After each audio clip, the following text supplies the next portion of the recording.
నేను చెప్పబోయేది ప్రార్థించే తల్లుల గురించి. వారిలో కొందరి గురించి మనం తెలుసుకుందాం. మొదటిగా అగస్టిన్ తల్లి. బహు దుర్మార్గుడుగాను, స్త్రీలకు లోపడేవాడుగాను అగస్టిన్ జీవితాన్ని పాడు చేసుకునేవాడు.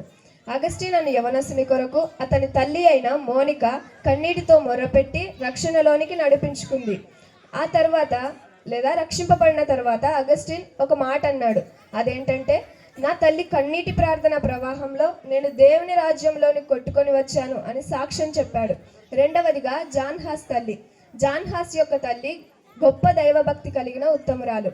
ఆమె దేవుని యందు భయభక్తులు ఎలా కలిగి ఉండవలేనో తన కుమారునికి నేర్పిస్తూ అతని కొరకు ప్రార్థన చేసేది. అతని కొరకు అనేక సార్లు రోడ్డు మీదే మోకరించి ప్రార్థించేది. ఆమె ప్రార్థన వల్ల జాన్ హాస్ గొప్ప దైవజనుడిగాను మత సంస్కర్తగాను జీవించి చివరికి క్రీస్తు కొరకు హతసాక్షి అయ్యాడు.